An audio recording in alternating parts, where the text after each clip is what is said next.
అందరికీ నమస్కారం. మీరంతా సంతోషంగా ఉన్నారు అనుకుంటా. మా కుటుంబం గాని సంతోషంగా ఉన్నాము. వరలక్ష్మి పూజ చానా బాగా చేసుకుంటారు అనుకుంటాన్నాను అందరూ. మేము గాని చానా చేసుకున్నాంలెండి. అంత చేసుకున్నాము. ముందు రోజొచ్చేసి గురువారం రోజు కావాల్సినవన్నీ బయటికి వెళ్ళి కావాల్సినవన్నీ తీసుకున్నాను. ఇంకా సాయంత్రం వేళలో పూలు గుట్టుకున్నా, పూల మాలలు గుట్టినాను. ఇంగా గోమాత దగ్గర పోయి పేడ తెచ్చుకొని, పేడ అలుక్కొని పేడంతా అలికేసుకొని, ఇంకా కలశానికి బ్లౌజొచ్చేసి కోన్‌లాగా అంతా రెడీ చేసి పెట్టేసుకున్నాను. ఇంకా ఉదయాన్నే నిద్రలేసేసి, తలస్నానం చేసేసి, ఇల్లంతా చెత్త నూక్కొని స్టిక్కు పిండేసి మాపంతా తుడిసేసినాను. తుడిసేసిన తర్వాత స్నానం అయిపోతానే తలస్నానం చేసేసి, ఇంకా మా శ్రీవారికి పాదాలకు నమస్కారం చేసుకున్నా. ఎందుకంటేనా మనం ఏ పూజ చేసినా గానీ, ఏ వ్రతం చేసినా గానీ ఫస్టు భర్త కాళ్ళకు ఇంట్లో అత్త, మామ టయానికి ఉన్నారనుకో వాళ్ళకు నమస్కారం చేసుకొని మేము పూజ చేసుకుంటాము. ఈరోజు వ్రతం చేసుకుంటాము. మీ అనుమతి ఇయ్యండి అని అడగాలంట మనము. అప్పుడు వాళ్ళు చేసుకోమని చెప్పాల. ప్రతి సంవత్సరము సంతోషంగా పూజ చేసుకో. నువ్వు సంతోషంగుండి నన్ను సంతోషంగా పెట్టు అనేసేసి మా శ్రీవారు అని దీవిచ్చినాడు. ఇంగ నవ్వుకుంటాలేండి దీవిచ్చినాడు. అంటే వరలక్ష్మి వ్రతం రోజు ముందు రోజే అనుమతి తీసుకొని చారుమతి దేవి కథ మనకు వరలక్ష్మి వ్రతంలో ఉంది గదా! ఆ కథలో ఆ విధంగా గదా! అందుకు ఆ విధంగా మనం గాని వరలక్ష్మి పూజ రోజు ఫస్ట్ భర్త కాళ్ళక అనుమతి తీసుకున్న తర్వాతే అన్ని పనులు మొదలు పెట్టాలా అని చెప్తారు. ఆ విధంగానే నేను ప్రతి సంవత్సరం జేస్తాను. అదే విధంగానే ఫాలో అవుతా. ఇంకా ఉదయాన్నే ముగ్గులేసేసి గడపకు పసుపు పట్టిచ్చేసిన. ఇంకా గంధం పెట్టేసి కుంకం పెట్టాల. పూజ చేసేప్పుడు ఇంకా అలంకారం చేస్తాం గదా! ముగ్గులొక్కటి మీకు చూపిచ్చినాను. మళ్ళీ పూజ చేసేప్పుడు పుష్పాలు, దీపారాధన అన్నీ చేసుకుంటాం గదా! అప్పుడొచ్చేసి ఇంకా అన్నీ పెట్టుకున్నామనేసేసి బాగా గడపకు గాని పసుపు పట్టిచ్చేసేసి పూలు అన్నీ ఒక్కొక్కటి చేసుకుంటా అన్నాను. ఇంక అమ్మొచ్చింది. అమ్మొచ్చేసేసి, "అమ్మ నేను వంట తయారు చేసిస్తాను. నువ్వు మీ శ్రీవారు కలిసేసి పూజకంతా ఏర్పాటు చేసుకోండమ్మా" అని చెప్పింది. నిదానంగా, నిబ్బరంగా అసలు ఎంత ప్రశాంతంగా పూజ ఇద్దరమైతే ఎంత చేసుకున్నామంటే అంత చేసుకున్నాము. ఇంకా ఫస్ట్ వినాయకుని పూజ చేసేసుకొని 3 కంకణాలు చేసుకున్నాము. నాకు, శ్రీవారికి, అమ్మవారికి. ఎందుకంటే ఇంకా ఆ వీడియో వచ్చేసి మిస్ అయింది. అదొక్కటి మిస్ అయింది వీడియోలో. ఇంకా అమ్మవారికి ఫస్టొచ్చేసి నేను క్షీరాన్నము అంటే అమ్మవారికి చాలా ప్రీతికరం గదా! పాలెక్కువేసి పెసరపప్పు, బియ్యము, బెల్లము, గోడంబి, ద్రాక్ష, నెయ్య, ఏలకలు మరి వచ్చేసేసి చిన్న కొబ్బరి ముక్కలు నెయ్యిలో ఏంచేసి అన్నీ కలిపేసింది.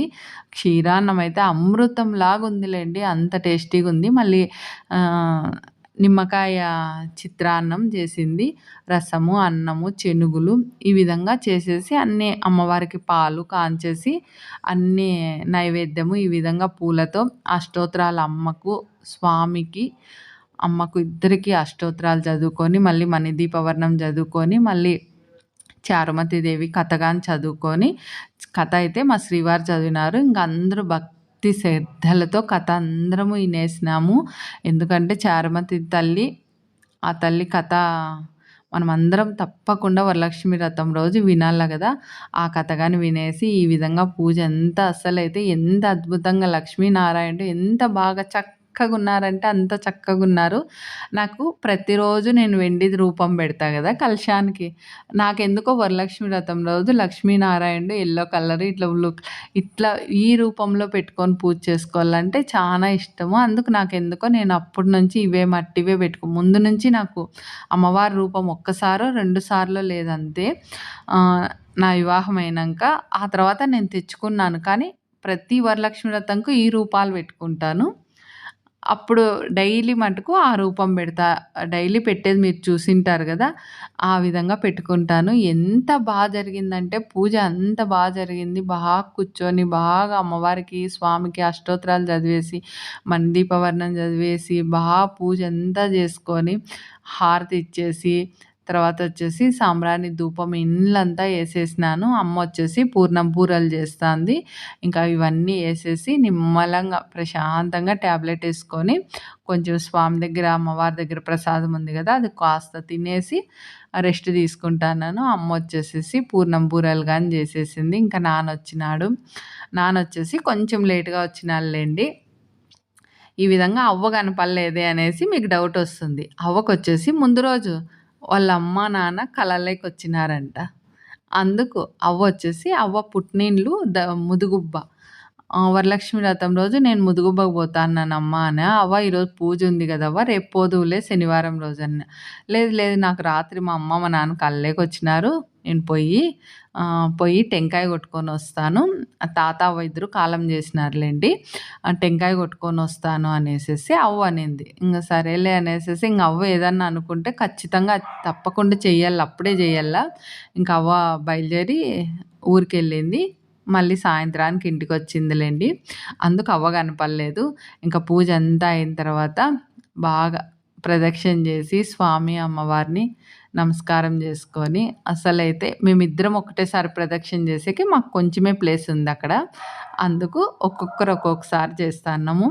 అస్సలైతే ఇద్దరం కలిసి మొక్కున్నాము. ప్రదక్షిణ ఒక్కొక్కరు ఒక్కొక్కసారి చేస్తాన్నాము. పూజ అయితే ఎంత జరిగిందంటే అంత జరిగింది.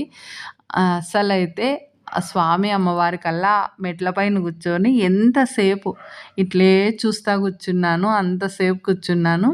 ఇంకా అమ్మ, నాన్న లక్ష్మీనారాయణుడు అనేసేసి నేను లక్ష్మీనారాయణుడికి ఇద్దరికీ కలిసి కలశం పెట్టుకుంటాను. అమ్మని పిలిచి, నాన్న పిలుచుకోకుంటే బావుండదనేసి నేను ప్రతి సంవత్సరం 2 కలశాలు పెట్టి లక్ష్మీనారాయణుడికి ఇద్దరికీ పూజ చేసుకుంటాను. ఆ విధంగా ఇద్దరు ఆది దంపతుల్లాగా శివపార్వతులు, లక్ష్మీనారాయణుడు అనుకోని ఇద్దరు వచ్చినారనుకోని వాళ్ళకి ఫస్ట్ తాంబూలం ఇస్తాన్నాను. ఇంక పూజ అంతా అయిపోతానే శ్రీవారు నేను ఇద్దరం కలిసేసి ఇచ్చి నమస్కారం చేసుకున్నామనేసేసి ఒక విషయం చెప్తా.